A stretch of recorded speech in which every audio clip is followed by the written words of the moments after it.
Okay, I'm Imelda Roussin Morio.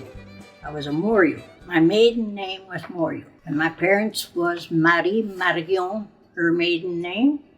And my dad was a Belgian and Jean-Baptiste Morio. I was born July 39, 6. I got married in 1958. And who'd you get married to? Leopold Roussin. And that's this guy sitting here? Yeah. No. I was born October 16, 1932, so I've done my share of hard work. And did you always grow up here in Ste Amelie? Well, we've been here for, what? 57 years. 50-some years. And all you see in here, I did it. You built. Built with your own hands. Yeah. The house, there was only this part here. And the rest, the kitchen and that, we added on. At 8 years old, he lost his dad. Yes. Yeah, his dad died of pneumonia in those days. So he was brought up by just his mom, and he was not alone. He had 2 brothers and a sister. Mom, when Dad passed away, she stayed on the farm for a year or 2, and then she moved to Ste Amelie. And that house where the Bells are owned there, that's where we were living in town. And then when we got out of school, well, we still had the farm, so we moved the house from town back to the farm. That was their yard, and it's his mom and dad it was all bushy. Yeah. And they opened all that land by hand. Okay. That whole quarter there. Yeah. Well, my dad and his dad passed away 1938. Since a little boy. Yeah. He's been helping at home, and then when he got 16 years old, he had to go work out. And then the other, like Nat, the one that's on the farm now, he stayed at home.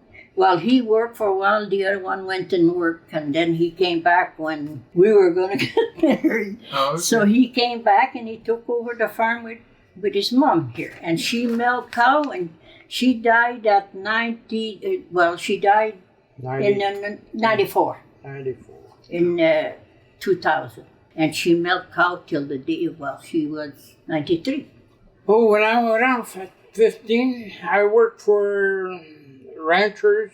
My first job was raking hay by Eddystone there for the Finneys. Oh. Maybe you heard about the Finneys. I worked for the Gwillian. I worked for Gwillian Finney. I was 16 years old. Team of Bronco on a hay rake. It was fun. Yeah. And long days too. Yeah. Them guys work. Yeah, no kidding, eh? Sun up to sundown. Yeah.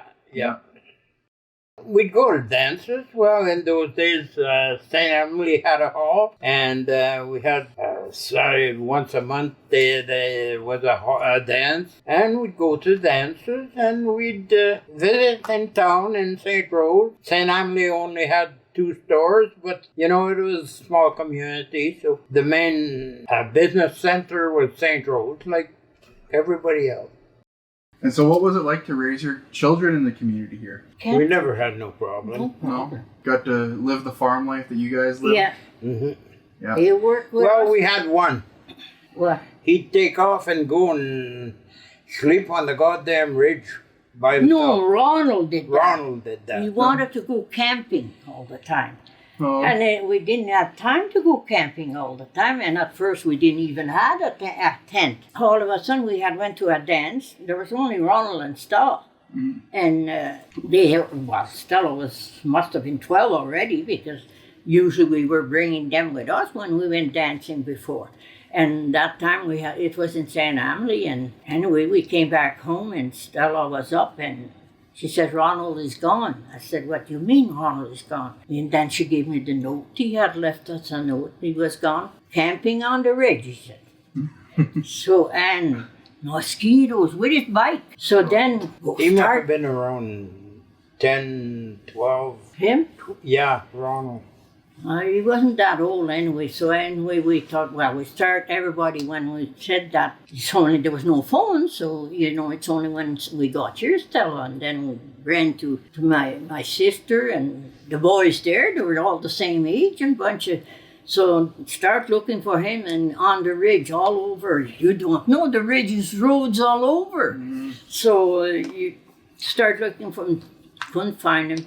And mosquitoes, holy smoke, there was a lot of mosquitoes. And we thought, well, maybe he's in an old car, or else maybe he took the road and went to Winnipeg because he knew his cousin was in Winnipeg and we didn't know where he was. So we never found him all night. Everybody was looking, like my brothers that were still at home too, and all looking for him, never found him.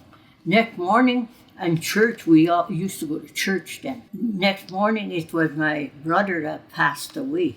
Lucien was his name. Oh, okay. And we had made pay for a mass, at church for him.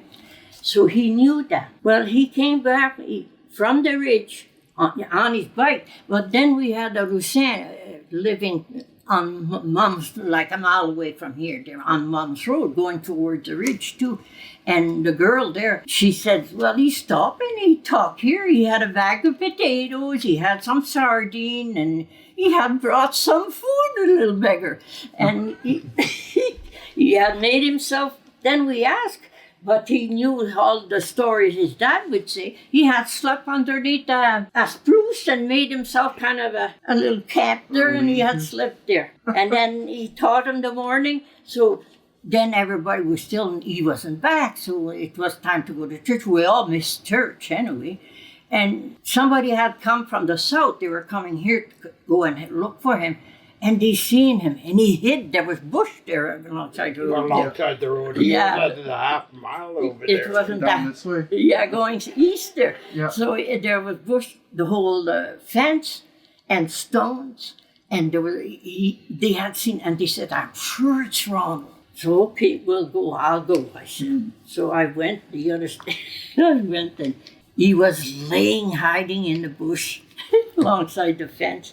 And I said, what are you doing here? He says, I went and slept at my camp, he says. And I said, well, how come you're coming back now? You got eaten enough by the mosquitoes? No, he says, I'm coming for Uncle Lucien's mass, he says. That was it. Yeah. And then every spring, long weekend of May, that boy we had a tent, then he would put up that damn big tent, and that's where he'd sleep. And he's still a fisherman, and he's got Metis. My old aunt there that she just passed, she used to call him Dumont. She said he looked like Dumont. So I guess we do have Metis. Yeah. Our kids work too. That's why they know you could give them anything, like Stella and Rochelle and, And Lucien. And Lucien here, that's our son there that lives here. And he's going to take over the farm. And my dad, he was born, where Mrs. Fitzmaurice lived, just a little ways further. Oh, that okay. was my grandpa. Oh, okay. He lived there. So my dad was born there, him. Yeah. And so when the soldier, you had to get, if you get a quarter or something, you bought a quarter, you had to open it up too. Eh? So it was a crossland that lived there, and it was a soldier, and then he sold his place, so that kept on. It's wide open, it's Bruce. Mm-hmm. Bruce Fitzmaurice that got that now, and my sister. They didn't want to let go of the farm, eh? Mm-hmm. So it's them that's there. The oldest of the family, it was a brother, and him too, when he went working, and then he got married. My dad was a sick man. Sure, he had sugar diabetes bad, and so I was going to school. I had to quit school to help rake, and then I worked. I was 15 then, and but I worked before that. So then I was raking, and me too. I had a big team of horses and went into a wasp nest. Well, they started kicking and jumping, and they took off and went for the bush, well, as far as they could go, eh? And I dropped my lines and everything. Because we weren't that rich, you know. So, like the top of the shoe, like this, was all open, and my toes were right there. Eh? And I got stung there by the darn bee a couple of times. That's when I let go of the line. Yeah. Because, it hurt. Yeah. And then no line to stop them or anything. They were just dragging. So I was, those rakers, the rake, long rakes there, and they dump rake, they called it. They just, and of course, when it was rough, that thing was dumping and dumping and dumping and hitting my seat. It's just a steel seat. And I was hanging on to that seat not to fall off. And boy, I was getting hit with that darn thing in the back, lifting my seat. And I was just going, and it's a big team. So a little rake didn't stop them for nothing. They just stopped when they got into a bush. Yeah. But there I went and picked up my line and back up. And yeah, we worked when we were young. Were you taught by nuns and priests? Nuns. In Ste Amelie, nuns. Yeah. Some were mean. I pushed one off the steps. I had a bad temper, and she was always after the boys more than the girls. When I lived in the convent too, we had to go eat. The one that lived in the convent, they were eating on top where the water, like The cistern. Yeah, so we had a few steps to go up there, and our tables were, one was for the boys and the other one for the girls. And at the time, like I said, she liked boys. So, they would there was cupboards, and they made there was holes about, like this in the cupboard, and we had to lay all the slice of bread on the shelf so they dry. So we'd eat dry bread, so we wouldn't eat so much bread. Eh? So they'd make us put the bread there so it would dry. And so one had to do that, and I can't remember what she told me to do. And I said, how come the boys are not doing nothing? They were going back to school. And she told me something, but I can't remember now. I pushed her. I got mad, and I pushed her off that little step, and her dress just went. And then I was sent upstairs to Sister Superior. So I went up there and I told Sister Superior, and I had to wait, and I thought I'd be late and for school, that was at noon, eh? So Sister Superior finally came upstairs, and she asked me what I had done, and I told her, and I said, well, she's always making us work, and the boys don't empty. It was a pail for toilet. There was no running water in Ste Amelie, so it was a pail in a toilet, but it had to be emptied. And sometimes we even had to empty that darn pail, as if she couldn't get the boys to do it. And anyway, when I told that to the superior, I said, all she thinks about is boys. She looked at me, and not nice eyes, but she looked at me and she said, what are you called? So I went to school. What are you called? And go to school. Yeah. So that's what I did. And that was all I got. there was nothing after that. No. So maybe they had noticed that already, that nun was like that. Because she was crazy, a big boy at school, and he used to play guitar, and he was real good in school too. And she was crazy after that older boys. Maybe he was, 16 at the time? Anyway, I pushed her off. And 10, 12? 12 maybe, 12, 13 maybe already. So what were some of the biggest challenges for Métis people in this area? Well, Ste Amelie was a bigger place than what now. There was two stores. There was a post office. There was even the church. The big creamery at one time. Creamery. At one time. Cheese factory at one time. Barber shop. My dad had a barber shop. And then when they got married, they went to Saint-Lazare. Mm-hmm. And then he was back in. When we were young, nowadays, we can't complain because everything is done for you. Well, machine. And it's all machinery. It's not like in the old days. In the old days, you had to go out with an axe and cut a load of wood. And then you'd come back and you'd cut that load of wood one more time. Yeah. And then it had to be piled. Yeah. So we didn't have to dig in a pile of snow in the winter time. Yeah. For ranching wise, how's that changed for you guys? That has evolved with times too, Yeah. You started with an old put to the tractor, Yeah. On steel. And nowadays you got 4-wheel drive tractors. Big and Big tractor. Big tractors, like, with dual wheels and all, You can do everything you need. and Yeah. you can do everything you want. In those days, it wasn't like that, No, my dad had a tractor with big piece of steel there, a steel wheel. That's how he started. Yeah. on steel wheel, yeah. No McCormick or Yeah. Mom said No she cave. used to milk. My mom used to Anything, right? milk up to 10 cows by herself. Dad never milked cows. No. But for money, he used to go to farmers. He had an old make tractor of some kind. I don't know what it was. A saw. A saw, and to make chalk for the cattle. Oh. and he had a. He He was well equipped. used He had a sawmill for a wood stove, to cut. Cut the around. big long Yeah. ones. Yeah. And on top of that, he had a crusher, Oh, grain crusher, A grain one. Okay. yeah. run by the same motor as the saw. And he would go to farmers and chop grain for them. Grain or wood. Or saw wood, whatever. And when Well, I was born, that's another thing. Then they made me work like a boy. But when I was born, I was the third girl. I had an older brother, and then Mrs. Fitzmaurice, and then my sister that's in Winnipeg, and then I was born, the third girl. Apparently, they were always saying, Dad wanted to trade me for a horse. And it was a DeLorme. He wanted a horse, and apparently Dad used to go chop there, like crush grain. And he said, well, I'll sell you my daughter there and give me a horse. And he was a bachelor. And my great-grandfather is buried here, too. Yeah. And he was a guide in Winnipeg, therefore. And then that's what I said. Do you have that on your phone? You'll have to read that maybe.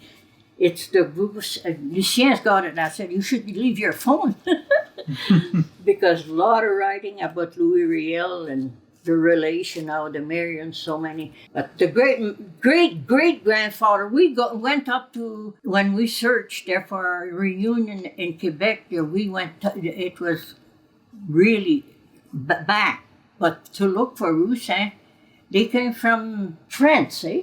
Yeah. The Roussin, well, it's a French name, Roussin, eh? Beaucoup de français. Yeah. Yeah. So they came from France. So then, and then they went to Louisiana and then landed up in North Dakota, and that's where they married with the native girls. And school, you couldn't say you were Métis. I don't know about you guys, but us, the nun would ask us what nation you are. We didn't know. At first, we didn't know. So we asked Mom. Mom, well, she knew, I guess. She said, say you're Canadian born. We didn't say that we were Métis then. That we hadn't, us were not pure Métis. Yeah. But him, he's a purebred. He's the I don't epitome. know. We had nothing like, he skated on little pond of water, on the creek. His brother Yeah. fell in once in the creek behind the church there. And apparently I would think there was more than him there. They'd pull him out, he would have drowned. But it is danger. They go play on the creeks, eh? As I was growing up, what I understood was Métis. All they were good for was to drink. And I don't know if you got that impression from people too, but that's the impression I got, which to me is not true, but yet you go in some part of the country and it is true. So what do you make of it? Mm-hmm. You got one side that's saying, well, no, we're not like that, but then, The proof's there. yeah, it's like this. It's where you go to, The community that you're in. More, They can't blame all the Métis for that. But at one time, that was a lot. They were saying that. Even though maybe it was the Métis that opened up and, clean up the land to start with. Mhm. But it wasn't. Then they were kind of chased off their own land. And it's the Métis that did the hard work. And if a lot of things, they learned from the Métis. Mm-hmm. Because Métis were smart people to do things. They were, yeah.